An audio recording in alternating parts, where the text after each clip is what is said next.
pessoal, tudo bem com vocês? Sejam muito bem-vindos a mais um vídeo desse canal e hoje a gente vai continuar fazendo a resenha de Uma Vida com Propósitos, e especificamente o capítulo 6, que trata sobre a brevidade da vida. Então, o tema central aqui é que a nossa vida é uma atribuição temporária, como se fosse um cargo temporário, como se fosse realmente algo muito efêmero em relação a tudo que a gente vai ver na eternidade. E ele começa com aquele salmo aqui, com aquele sempre versículo central, né? Aqui no caso são dois. O primeiro é Salmo 39, versículo 4. Senhor, faze-me lembrar do quão breve será o meu tempo aqui na terra. Faze-me lembrar de que os meus dias estão contados e de que a minha vida é efêmera, é passageira. Outro salmo, Salmo 119, versículo 19. Viverei poucos anos aqui na terra. Então esses primeiros versículos centrais, eles enfatizam o quanto que a nossa vida é efêmera, é passageira, é rápida. Sempre que alguém morre, a gente fala, né? Ah, a vida é um suspiro. E realmente, de fato, ele enfatiza muito isso aqui dentro da sabedoria milenar, dentro da sabedoria bíblica. Sabendo disso, o autor traz ali o questionamento, né? Como que a gente pode viver a vida na terra sabendo que ela é uma atribuição temporária, sabendo que ela é rápida, passageira, efêmera. E aí ele elenca duas coisas principais para que a gente consiga viver da melhor forma possível debaixo dos planos de Deus. A primeira é ter noção de que é algo temporário, que é algo passageiro. E a segunda é que a gente não se apegue tanto ao mundo, às coisas materiais. A gente tem muita facilidade de se apegar ao mundo e às coisas materiais porque nós somos carne, né? E ali é uma constante luta entre carne e espírito, porque para nossa carne, o mundo é um deleite, os prazeres sexuais, os prazeres de todas as formas possíveis, eles são um deleite ali, a questão da luxúria, da vaidade, do ego, enfim, tudo que o mundo oferece é muito prazeroso para nossa carne. Em contrapartida, a gente tem o nosso espírito militando que deseja as coisas do céu. Então fica essa constante luta porque ele fala pra gente que a vida é algo passageiro. A Bíblia enfatiza que a gente não deve se apaixonar pelo mundo e nem ser amigo do mundo, porque quem é amigo do mundo é inimigo de Deus. No entanto, é muito difícil porque a nossa natureza, ela é atraída para isso. A nossa natureza é caída e a gente o tempo inteiro almeja as coisas do mundo. Então é realmente uma constante luta e batalha. Nesse sentido, aqui em Salmos 119, ele cita sobre isso, né? Que outra tradução sou apenas um peregrino na terra. Então a gente tem que sempre se tentar trazer à tona de que nós não somos residentes fixos da Terra, mas que nós estamos aqui de passagem. Eu acho que o grande lance desse capítulo é esse, tá? Entender que, de fato, a gente está aqui de passagem. E lá em 1 Pedro 1,17 ele diz o seguinte: se vocês chamam a Deus de Pai, vivam como residentes temporários na Terra. Então, todos esses grandes caras na fé, João Batista, Pedro, Paulo, enfim, toda essa galera aí, eles viveram como se, de fato, eles fossem peregrinos, né? Como se eles fossem viajantes, de fato, e eles não se acomodavam aqui na Terra, eles não se acomodavam no mundo como se aqui fosse um fim em si próprio, mas eles sempre usavam a trajetória deles e a vida deles e aqui no mundo como se fosse uma ponte para a eternidade. Então a gente tem que tentar trazer isso para a nossa vida para que a gente consiga ali se aproximar mais dos propósitos que Deus tem para nós mesmos, né? Tanto que na Bíblia fala muito sobre nós sermos cidadãos dos céus. Nós moramos aqui, habitamos na terra, mas a nossa identidade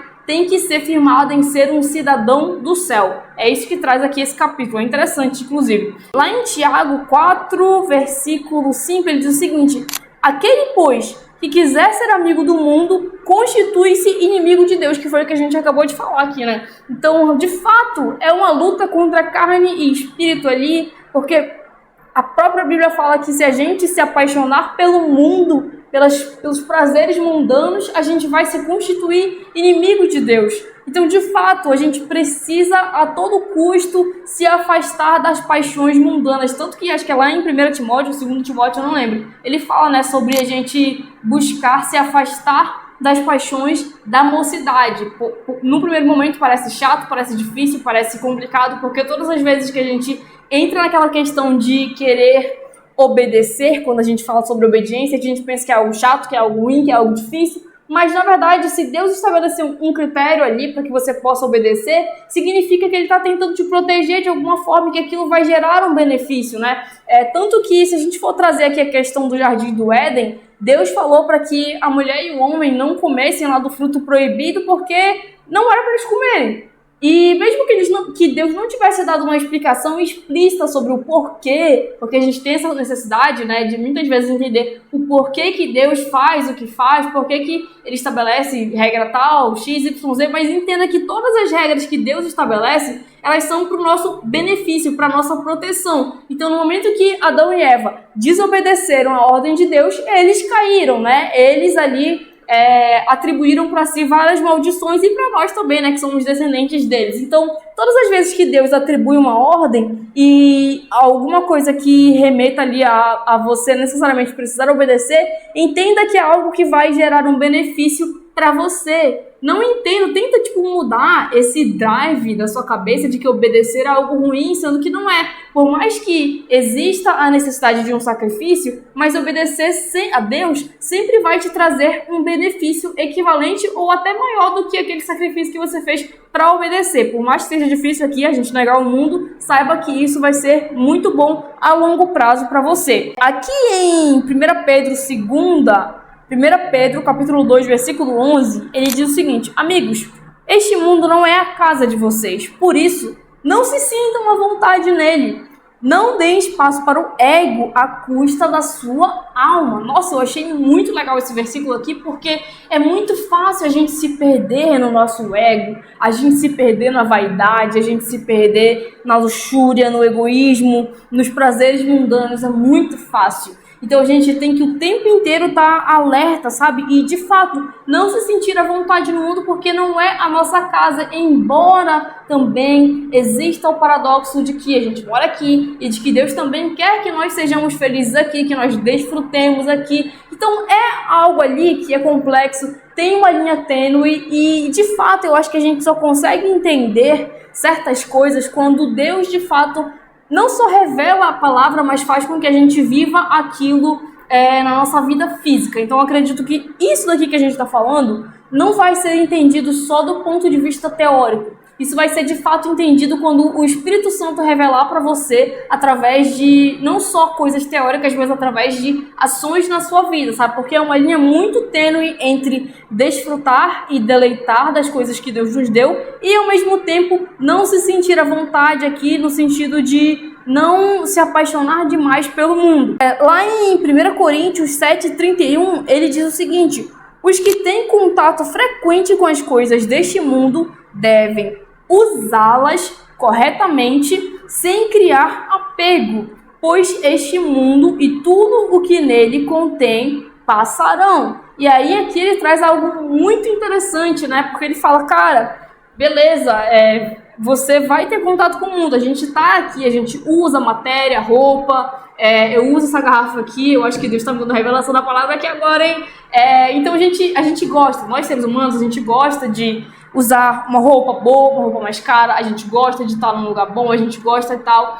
Só que a gente precisa usar essas coisas para cumprir um propósito que Deus tem na nossa vida e entender que isso não é um fim. Então, por exemplo, eu vou dar aqui o exemplo do que tá vindo na minha cabeça agora. Eu tô usando essa câmera aí, que é muito boa, eu tô usando esse iPad aqui, eu estou usando todas essas coisas, mas entendendo que isso é passageiro e que eu só tô usando isso para cumprir um propósito de Deus. Que eu não sou isso, eu não sou essa camisa que eu tô usando, eu não sou esse relógio, eu não sou esse iPad, eu não sou essa câmera, eu não sou a minha empresa.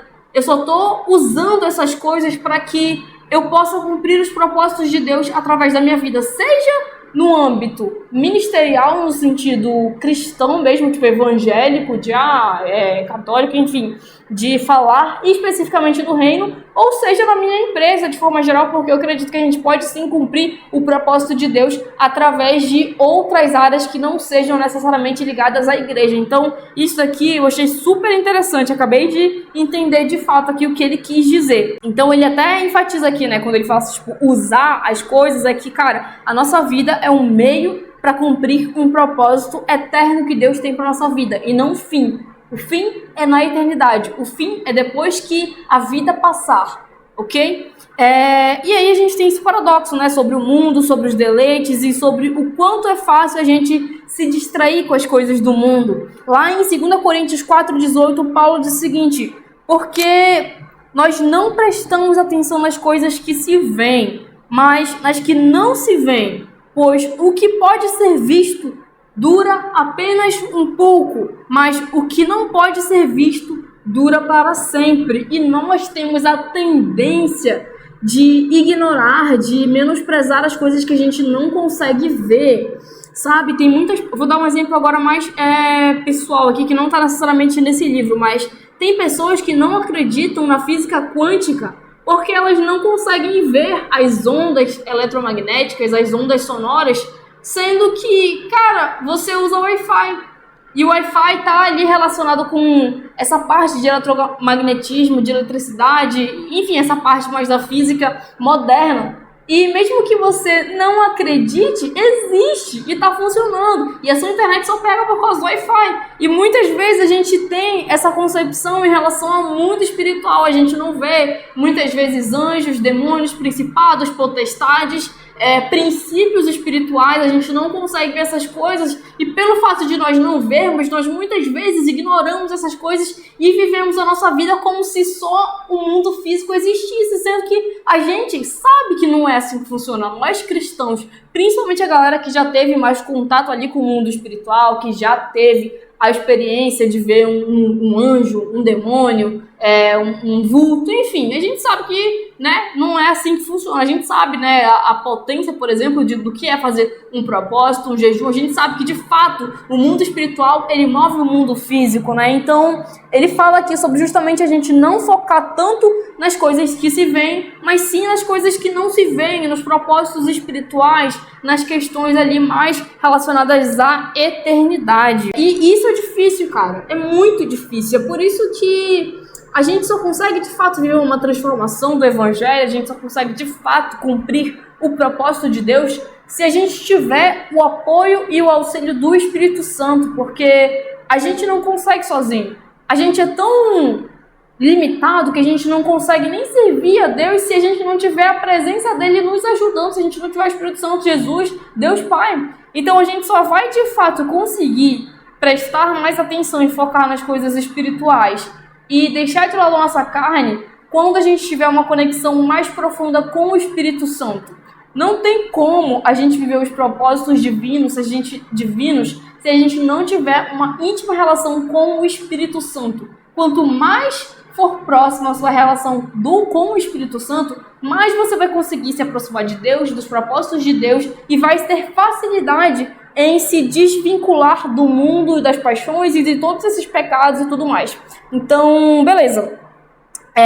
E aí, ele traz aqui outra faceta em relação a isso, sobre o mundo ser temporário, né? Ele traz outra perspectiva. Ele fala o seguinte: o fato da Terra não ser o nosso lar definitivo explica o porquê Deus permite que passemos por tantas tribulações. Então, de fato, ele fala que no mundo nós teríamos aflições lá. E ele não permite, de fato, que a gente tenha uma felicidade plena aqui no mundo, né? Tanto que o autor enfatiza aqui que nós não somos capazes de ficar completamente satisfeitos na Terra. Isso é algo muito interessante.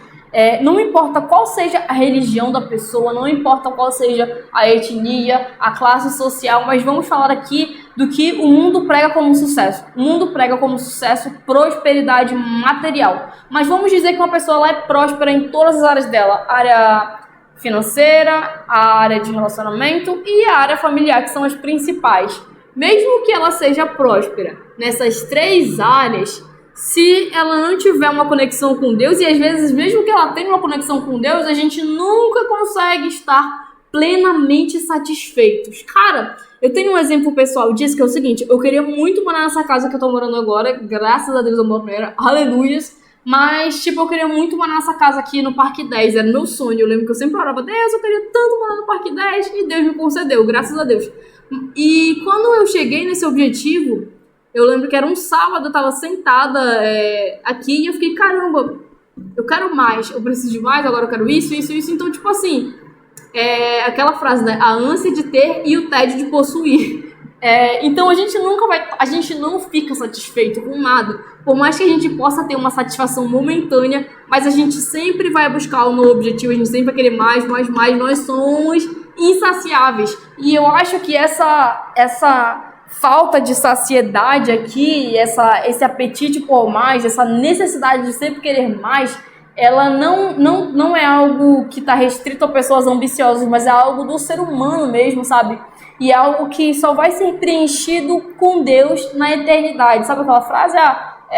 Existe um vazio no ser humano do tamanho de Deus. Eu acredito que é muito isso, de que a gente só vai estar de fato plenamente feliz e satisfeito na eternidade. É por isso que talvez ele permita realmente, de fato, que existam essas tribulações e que a gente não consiga ser plenamente felizes aqui na Terra. E aí ele traz outra faceta em relação a essa brevidade da vida. Ele fala que a fidelidade a Deus, a obediência, não garantem prosperidade material. Ele fala, ponto, não garantem prosperidade material. Porém, eu discordo um pouco disso daqui, porque existem sim pessoas que foram fiéis a Deus e que foram muito prósperas financeiramente. Existem pessoas que têm aquela palavra rema, né? Que é a palavra que Deus te dá, meio que é algo tipo, aquele é o direcionamento da sua vida, aquela é a promessa da sua vida. E, de fato, são promessas de prosperidade, tá? Então, de fato, existem algumas pessoas que elas estão destinadas a serem muito prósperas na Terra mesmo. Elas estão destinadas a prosperar na Terra.